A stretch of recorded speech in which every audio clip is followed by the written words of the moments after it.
This conference will now be recorded. All right, this is some of the extra examples from sketching polynomial functions. So I believe we did a couple of these in class together, and I'm going to hit the ones that we skipped. And remember, we're graphing these by looking at in behavior and at behavior at the x-intercepts. So let's look at B right here.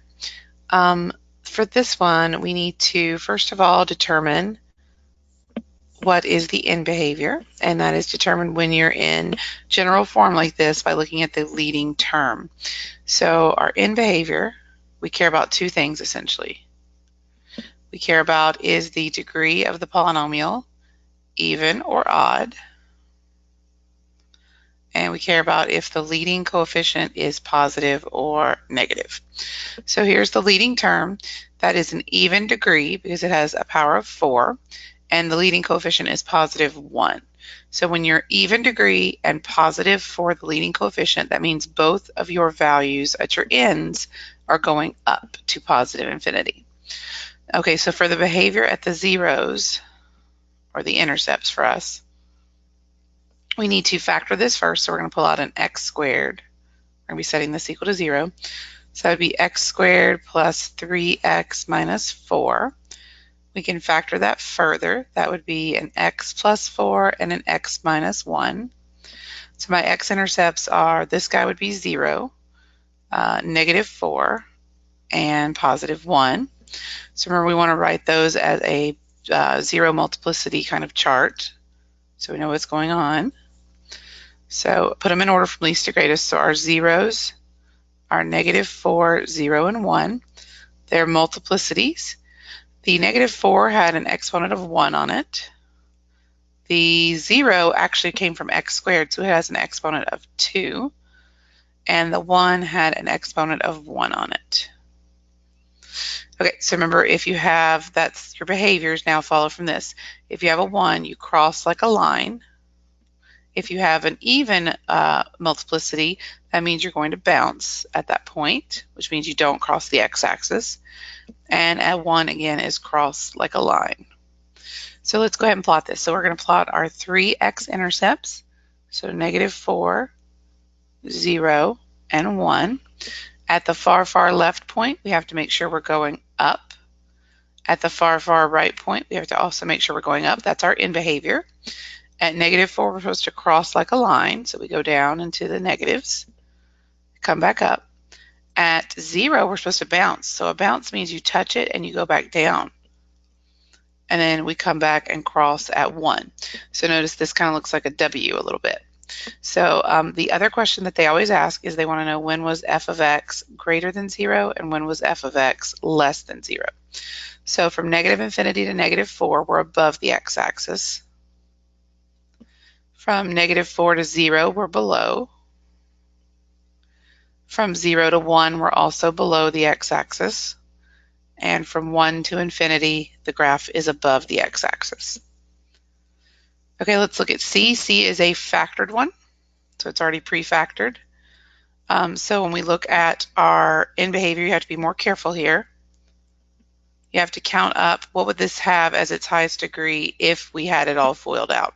So if you've got it in factored form, essentially you can count up your multiplicities.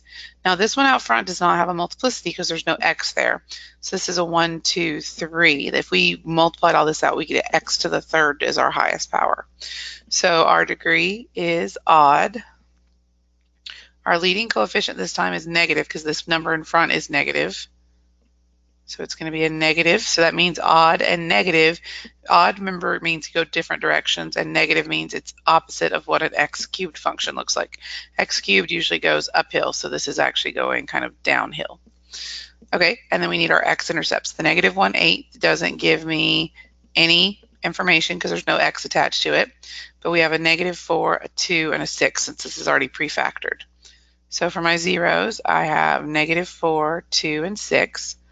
The multiplicities, they were all to the first power, so they're all a 1. So that's for all 3. And which means we cross at all 3, like a line.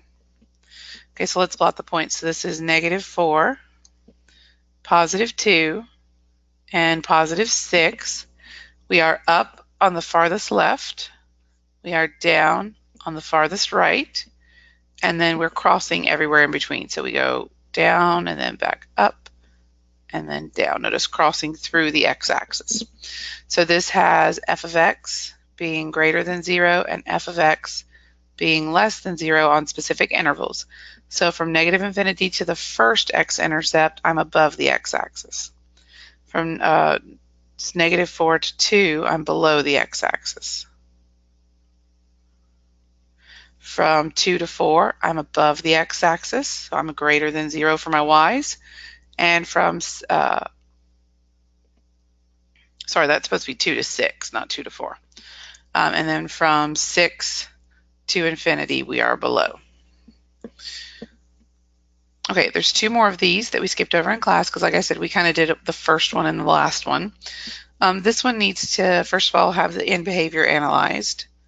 So this one has a highest, since it's in general form, which means not factored, its highest degree is odd.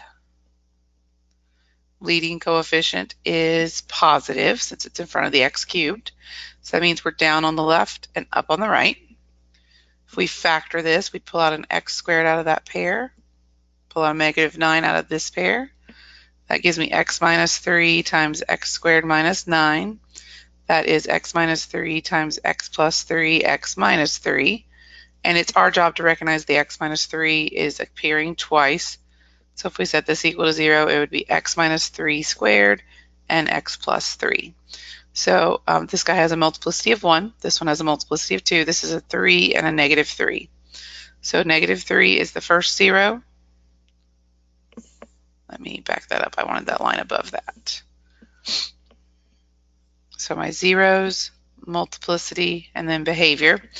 At negative 3, that came from this factor. Our multiplicity was 1, which means we're going to cross there. At positive 3, that came from this factor, so the multiplicity is a 2, which means we're going to bounce. Okay, so we plot the points negative 3 and positive 3, and we are down on the leftmost point and up on the rightmost point.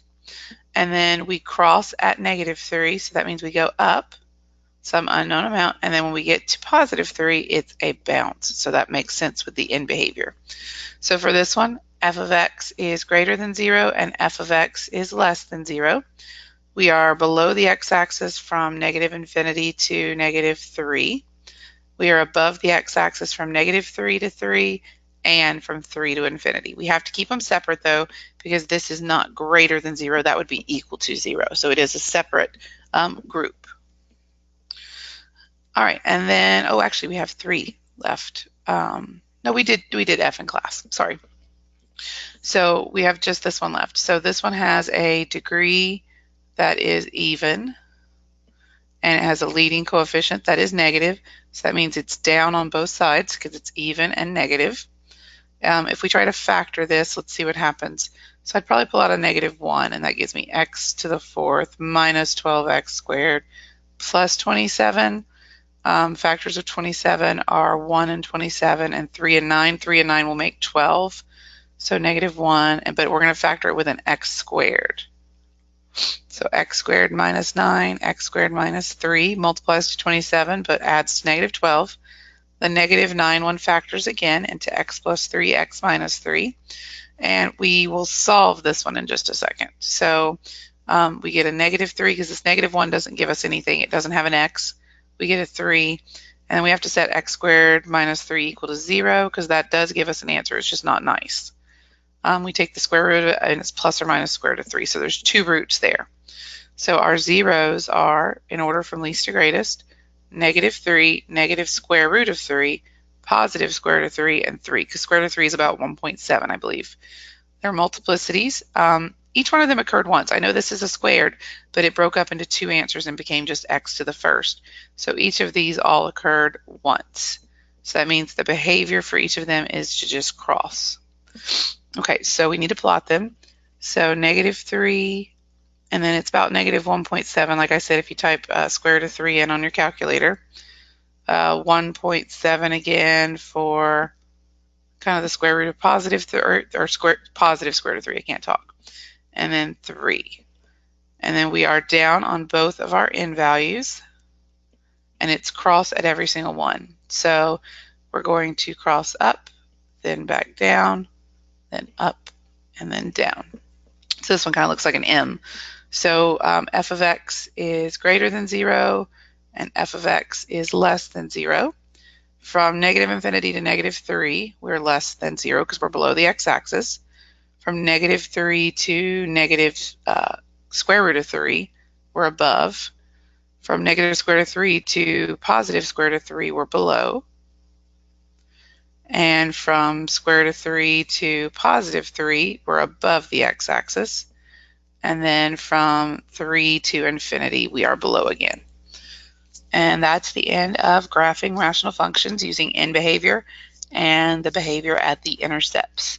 So when we get back together next time, we'll be doing a short little theorem, and then we'll be doing the polynomial and synthetic division. And then, of course, we're going to end on our next lesson. We're going to finally teach you how to solve some polynomial equations that don't factor easily. So that's kind of where this is all leading to. All right, have a good evening.